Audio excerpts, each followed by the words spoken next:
up, y'all? What's up? This is Ghostface, straight from Staten Island. You know, I don't really mean no harm, but it just happens. Allow us to reintroduce ourselves. The big Mike, Coltrane, Sleepy, Ride or Die, Guardyourgrillboxing. The Beatles is back. John Lennon, Paul McCartney. All right, look, Guardyourgrillboxing, we back in the lab. Y'all already know what it is, man. It's been a crazy summer. Amir Khan gets aired out. Andre Boner is the real deal, despite what Ride or Die may think. And Big Mike. Chavez Martinez next Saturday. Julio Cesar Chavez Jr. Yeah, we'll get in that. We'll get in that in a minute. Got them soccer legs. Yeah, what soccer legs? The open bar. The open bar. Shout out to Sleep. You know, normally a Pacquiao affair is an open bar. A complimentary bar. Right? Is that normally how it goes? Come on, this is Guardyourgrillboxing. You know we don't pull punches on this show. This is a buffet. You get everything on the menu in this fight. Everything goes. Everything goes. Everything goes when it comes up. So before we get into the open bar next Saturday, we're going to recap what took place this Saturday night. It is still this Saturday. Is this open bar? Was this fight? No, these guys, these are, I think these guys. This is solid work. This is solid work. This is solid work. This is intelligence. This is a mindset, an attitude. This is Masterman. This is Masterman. Shout out to 16th and Springs Garden, wherever it is. My sister went there. They turned me down, but it's all good. I'm an Overbrook alumni. Shout out to the Cats. All right, man, we're going to recap Andre Ward, Chad Dawson, super middleweight. I'm ready to say super middleweight tournament.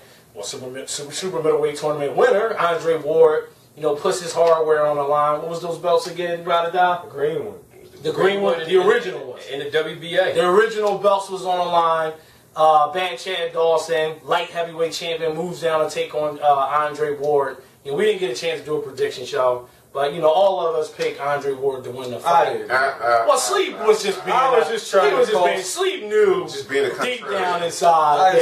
I kind of just wanted to start. He just wanted with Coltrane. He was doing a show without a show, basically. He was prepping himself. So I don't know who wanted to go first. Well, let me just get his interest. Let me just say this real fast, just a fair balance. You know, we got to give props to both opponents for actually taking the fight, because we were in for a treat, and it was good that it wasn't pay-per-view.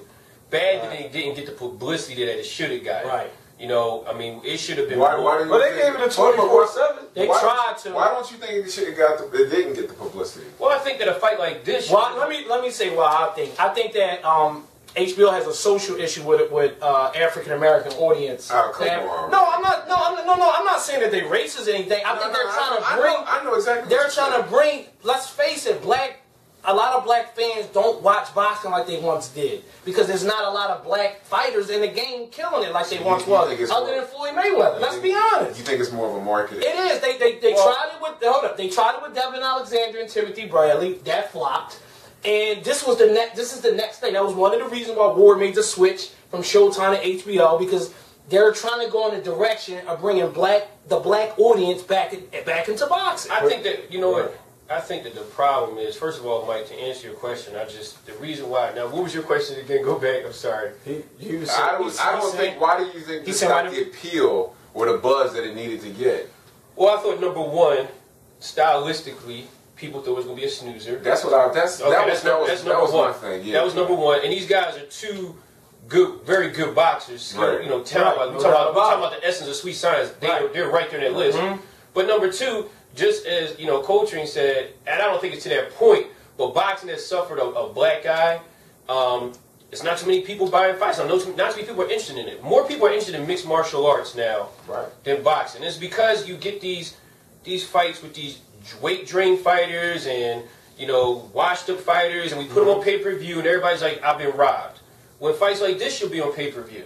But other than Floyd, who is the... I'm going to say American. I'm not going to say black. Right. Other than Floyd Mayweather, who is the American fighter that people want to see? I just want to say there aren't any. Well, people watch Floyd to watch him lose. Right. Well, I'm saying that's because he's generating these characters. Let me just say what I said. He's more of a boxing character. I think this fight got a little extra juice that it wouldn't have gotten a couple of years ago with the 24/7. They've been mentioning it, like hearing it. I watch a lot of HBO, but I think it's more stylistically their technicians. Like if one of them was a killer, you know, I think it would probably have created more buzz. And then the other thing is they're both nice guys, personalities. But they're not the only guys. Boxing in the history had nice guys that wasn't but you have to have the villain. In order to have a real big fight, you have to have the villain, and then you have to, for it to be a big fight, or a racial issue, or you have to have something to generate. It had to be and that's what let's be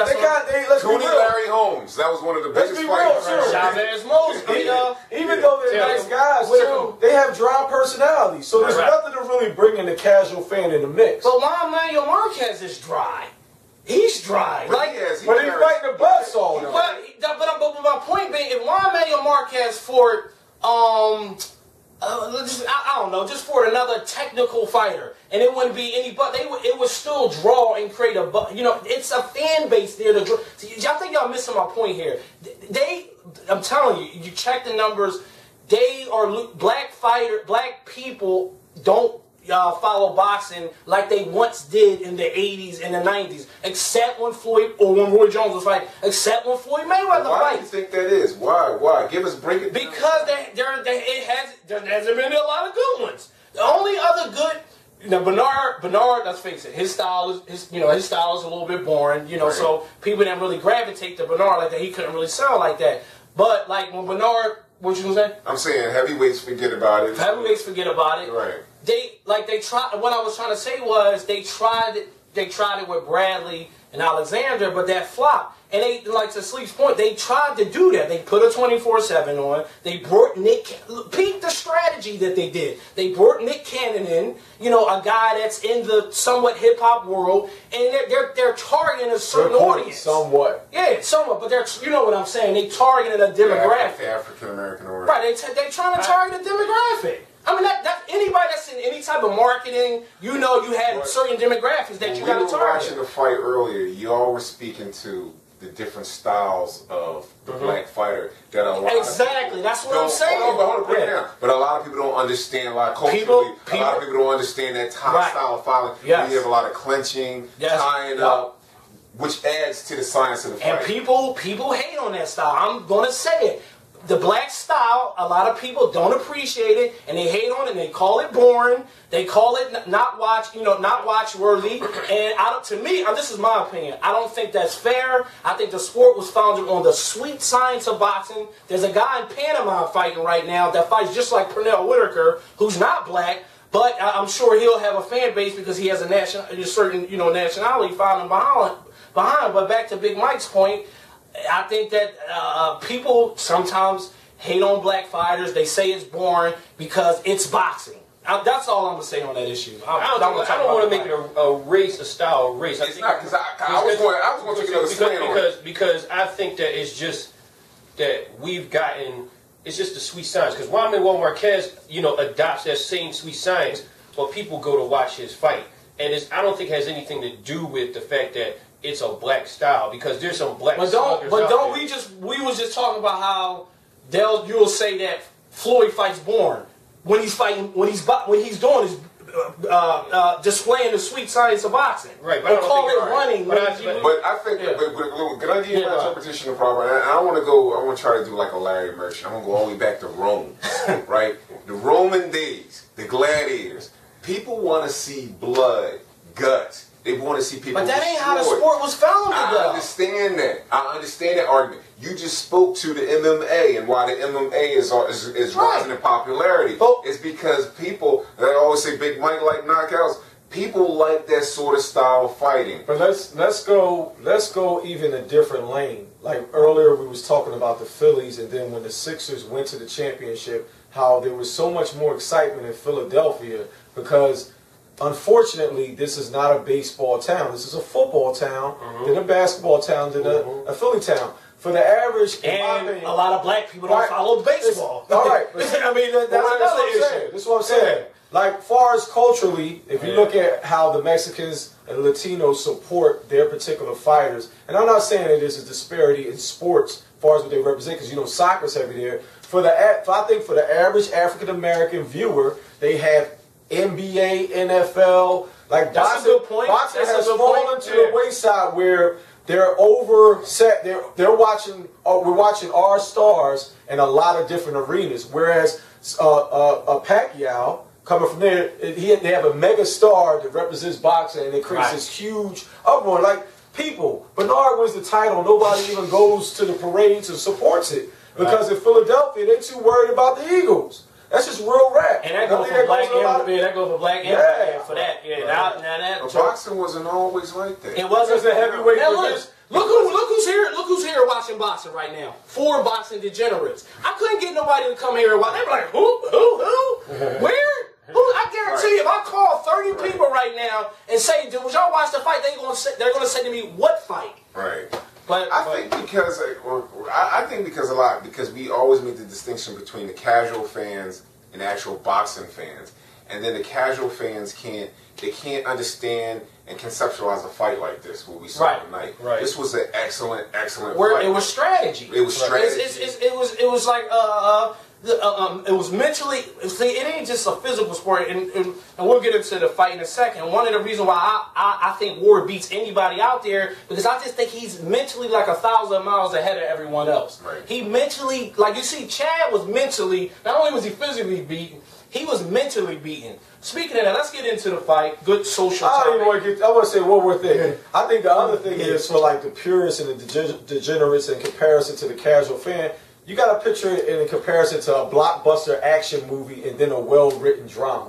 Like where the movies like people just want to see fireworks or something, and I like it too. Like we just talked about Castile and Corrales, my favorite fight of all time. Right. But then we also appreciate the drama, well-written drama that has that great analogy. You know, that was a great analogy. That's a good analogy because you know they always in Hollywood. That's all entertainment. They make the distinction between the My Left Foots that only get a few box office but wins the Oscars versus the Armageddons that kills the box office but it's not even mentioned in the Oscars. It's like art and that translates into everything. Rap music, regular music. You got people, narrators that write crazy songs, but you got somebody talking about, I'm going to kill you.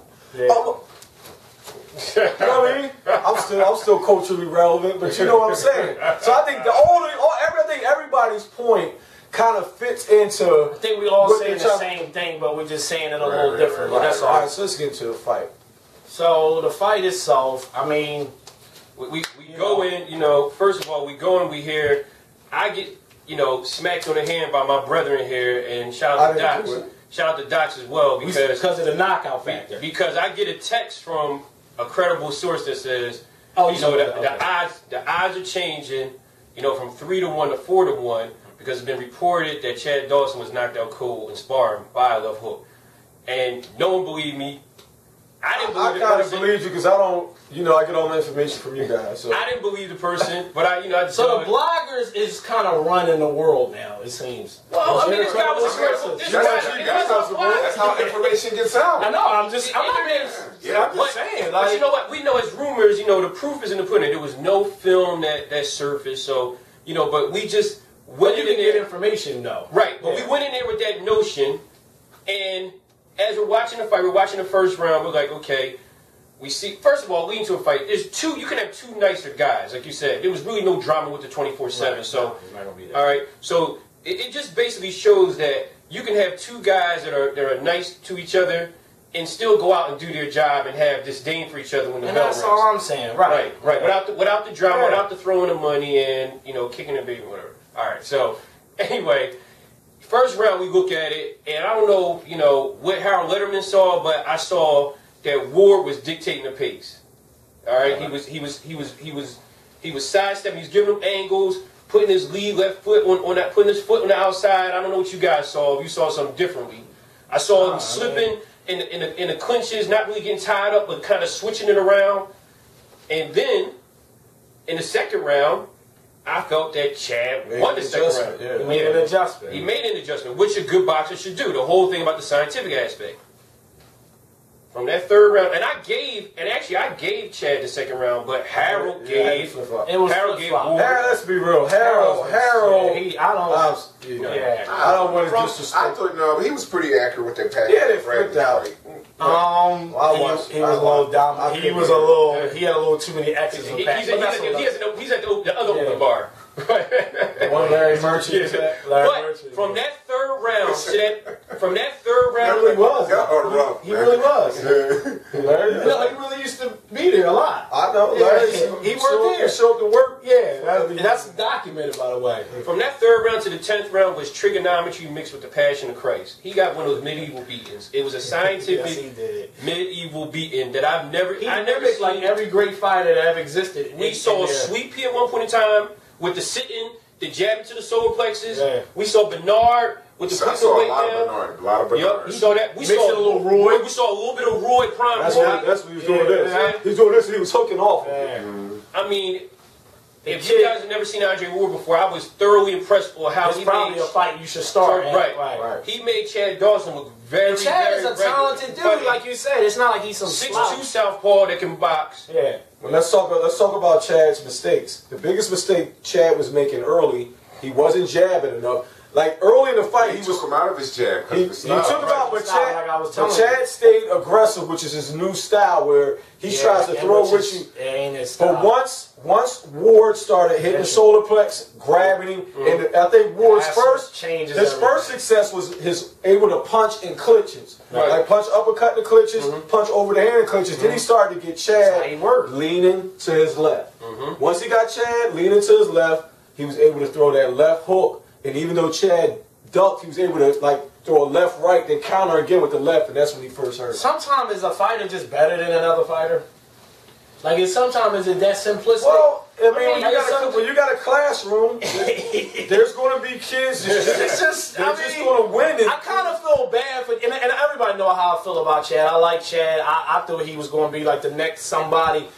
But I just think mentally there's some things that's not there with him. But I'm going to kind of let him ride tonight because I think Ward, I didn't get a chance to do a prediction, so I think Ward is the second best fighter in boxing. I don't think there's a fighter in this sport with the mental game and physical game that this guy got. I mean, I told them, I said, once the first clinch happened, it's over. He does so many little subtle things like Big Mike talked about that a lot of casual, some boxing fans don't even repeat. You know, I always talk about clinching, leaning on your opponent, spinning and turning. Like he talked about the jab to the solar flex. I remember Bernard said, what is the most difficult thing you like to oppose to your opponent? Not giving them the same look twice. Constant movement. You know, you see he don't never had the same stance. He gave us like 20 different stances. Chad was confused. That's why I said it's like this dude that's what you heard Carl Froch. Man, I gotta work on my slickness because this dude is so ahead of everybody with his craftiness. You know, he was holding Chad like Bernard used to do back to Steve Smoker so he can't see holding, hitting you with uppercuts. You can't train for stuff like that. Nobody can mimic that. So we were excited when we first came in and we saw the match. We were like, oh shoot! But then when you saw that first knockdown, right? What were you guys' reaction? Like Big Mike, what was your reaction? It was a clean flush shot. He likes the knockouts. You like the knockouts. I was surprised because Ward doesn't come off to me as a real power puncher. He's a knockout artist. But when he hit him with that flush shot, I think Ward said it best at the end of the fight. That's something that they're working on. So he's actually trying to develop. Still trying to get better. And he's developing more of a knockout game. And I think you saw it in this fight. And I was surprised. It was a flush shot. And I was He took a lot more risk in this fight, too. I was very surprised. But if they're knockouts, you have to take risks. Yeah, he took a lot more risk. And I think he wants that. Because everybody wants that, wants their name in the bright lights. Despite how low-key he may be, everybody wants like Kanye said, it's hard to be humble when you're stunting on the Jumbotron. Everybody wants to stunt on the Jumbotron. Let's talk about how do you guys feel about Chad coming down in weight?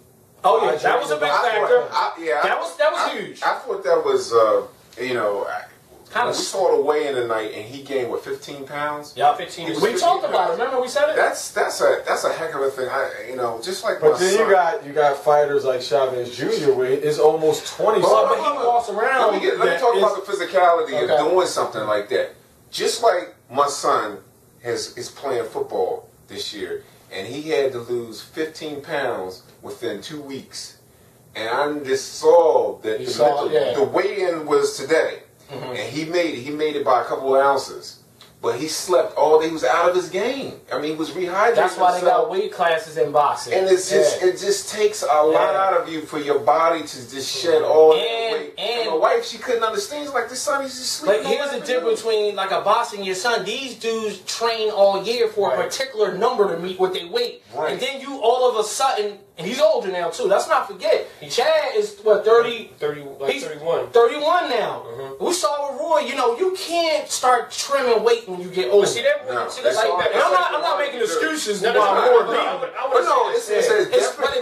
has something to do with why he was getting knocked down. So let me throw this at you. Let me play Angel's advocate here. Some people may say to you, hey, it was only 7 pounds, and Chad made that comfortably. It wasn't like Roy went down. I just got disturbed. Chavez walking around with slingshots. It wasn't like he went from. It wasn't like you went Roy like he went from heavyweight down. He went from heavyweight down to light heavyweight. I got you. It was 7 pounds. So 7 pounds. So let me ask you a question. So how does that relate? You know boxing. No. Even though 3 pounds is huge, man. These guys are like well-tuned machines. Yeah, man. Their body is well-tuned at a certain point. Then the Roy situation, he packed on muscle. But even take it down even further. But I wanted to hear you guys' expertise. Back then we didn't know about that. We didn't know about that. We didn't know about that. It was okay. Open bar. Roy had a 40, man. That was like Lawrence. He was in a slip. That was like Lawrence Taylor in the '80s with the coke. We didn't care about the bar back then. We just accepted people being diesel. So do y'all think that has something to play with it?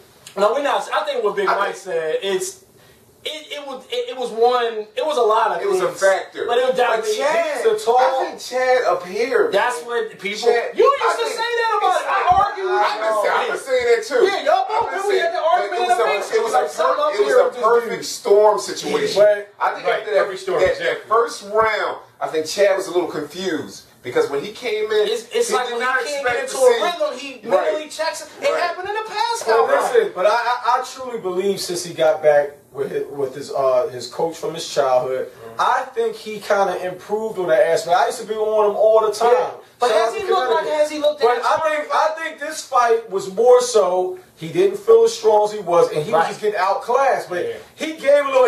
It wasn't like in the past. Chad used to just sit in the middle of the ring, start pulling his shorts up. He used to sit in the middle of the ring, like this. What he was trying at one point, he just had his hands up. But a big part of boxing has to be mental toughness. Because you know, Mike Tyson said it best. Everybody goes in there with a plan until you get hit. The thing is, when you get hit, something in your mind got to say, look, I got to either adjust and come back, or I'm going to score. I'm already defeated. And I think when he got hit that first time, he got knocked down like that, I think Chad was done. Sleep said it. In the morning, he checked out. At that point, he checked out. He said, I don't want no more. Now, that's not a fighter. A fighter will fight. Now, that's not going to bode well for him. But thankfully for him, he doesn't have a fan base that's going to like kind of disown him. Like, I don't think nobody even, like I said, nobody, you know. Shout out to Connecticut, they got his back. Well, yeah, because that dude got mad that time when you picked Glenn Johnson. People are so like, it's funny. But anyway, but I just think that Chad goes back to light heavyweight. Who's up there? He'll fight Cloud. That's it. Tavares Cloud. I got him beat Cloud. I think he can beat Cloud. Knocking Cloud out. I think he can beat Cloud. Now check this out. What happens? Okay, so now you guys said that. All right. So let's just flip it. Okay, real fast. So you said it's a 7 pound. People don't think it's a 7 pound weight difference. What happens if? Because you heard Andre Ward say that I could possibly fight in between anywhere. What happens if he goes up? But though, like Sleeve said, who is that like? No. What happens if he goes up and he fights Chad at that weight? Oh, he still beats him. I don't know if he knocks him out, but he still wins. He still wins. You see the mental toughness. That's what got to get to. That's what I'm saying. Andre Ward is a warrior. Like Bernard used to do. But I don't think B-Hop is mentally tough as everybody thinks. I think he is. Actually. No, I don't. Bernard jumped out of rings a couple times. He fell on the floor. But that's trying to get that. But why do he do that though? Because it's straight wood stuff. No, he's trying to get the fighter out of his game. No, man, jumping out of the ring, I can't continue because of my shoulder. Come on, man. Please hold it. Don't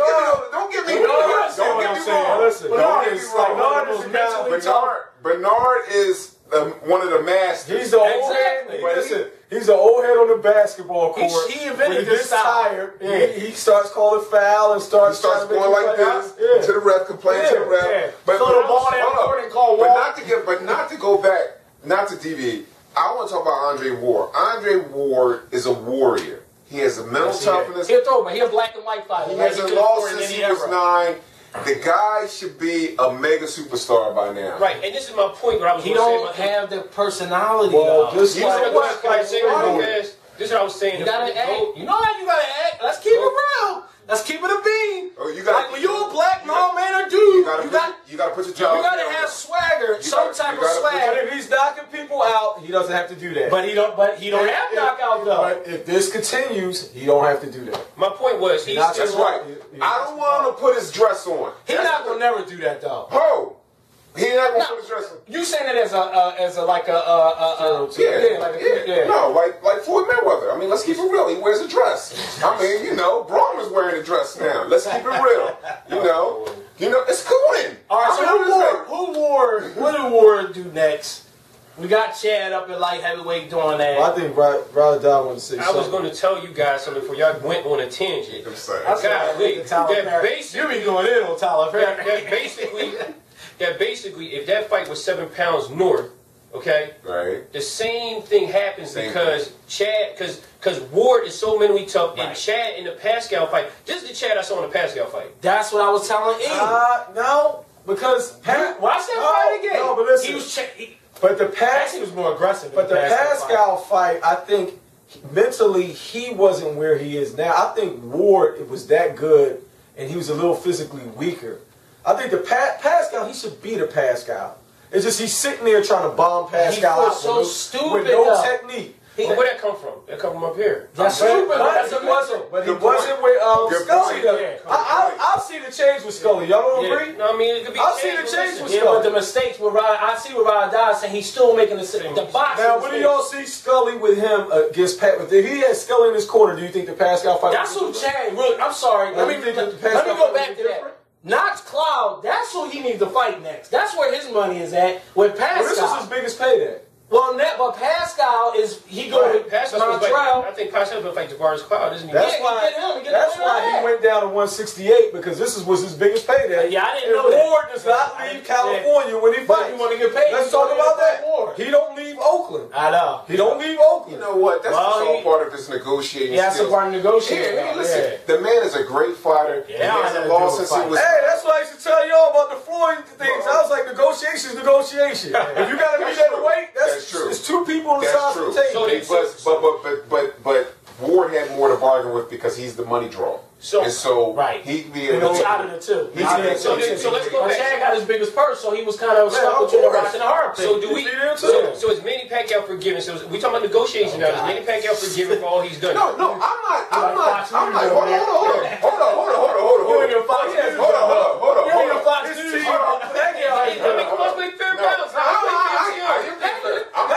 I'm like Fox News right now. Yeah, you and your Fox